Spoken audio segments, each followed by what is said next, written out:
Today we'll be reviewing the modes of music and how they've changed over time.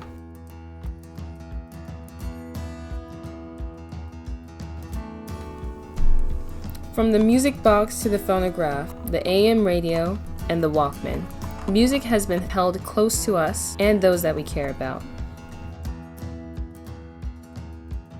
The music box is a manually powered simple device that was invented circa 1770 in Switzerland.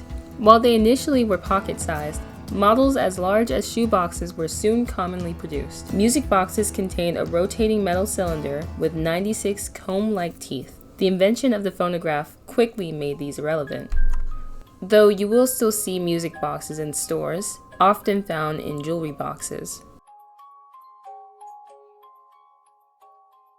Not to be confused with the phonograph, Edward Leon Scott de Martinville was credited with both the invention and the patent of the phonautograph.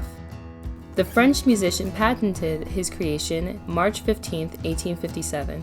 Edward's fascination of the human voice inspired him to study medical texts for 3 years so he could replicate it mechanically.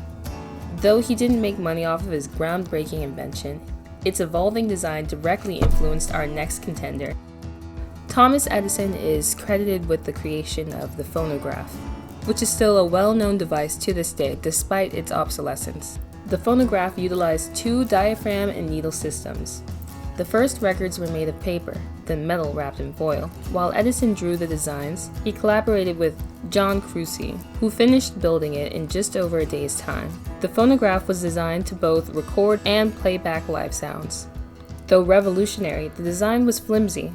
It could only be operated by experts, and the foil only lasted a few plays. Nonetheless, the phonograph is still famously known.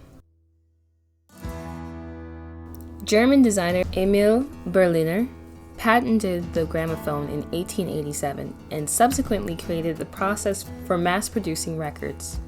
Unlike Edison, he designed shellac records that could be played far longer. Music took stronger influence on modern culture now that recorded music was introduced into domestic life.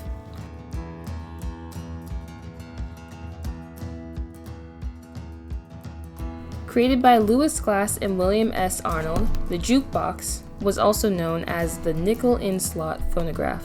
It had 4 stethoscope-like tubes that allowed for private listening. These stethoscopes functioned as early headphones. The jukebox was first seen in San Francisco bars, and the first song ever played was The Beggar's Opera.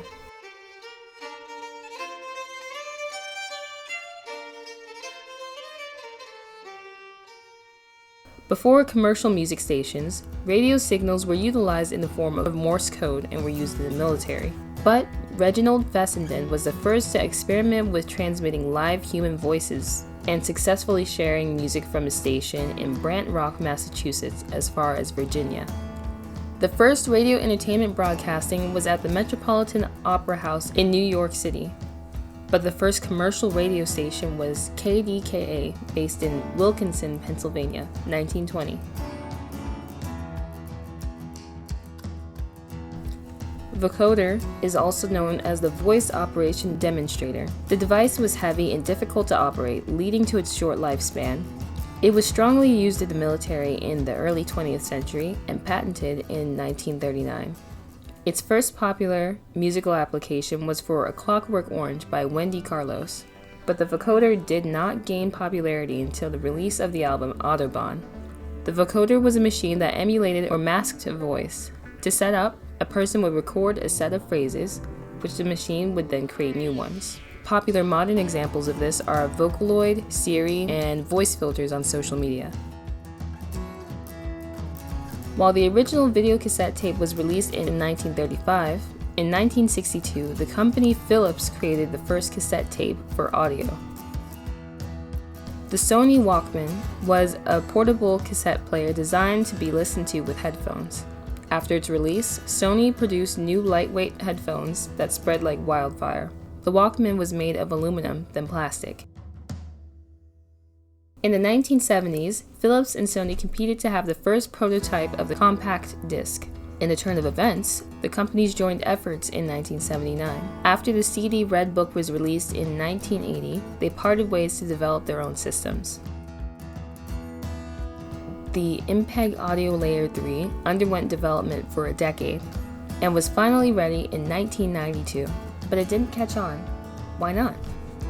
Downloading music from a PC wasn't practical for everyday users, and Brandenburg struggled with marketing for years, even after partnering with AT&T. Then came Napster. In 1999, Napster was launched, which made music sharing widely available. But unlike the MP3, it had copyright protection. Popularity of the MP3 simply rose out of convenience of copying without copy protection. And of course, the smartphone. The smartphone has revolutionized the way that we listen to music now.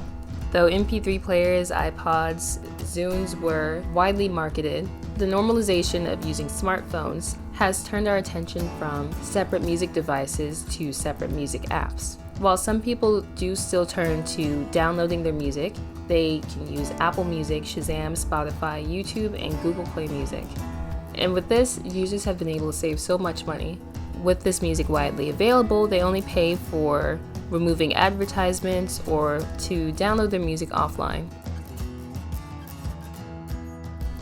Thank you for tuning in. This was A History of Music.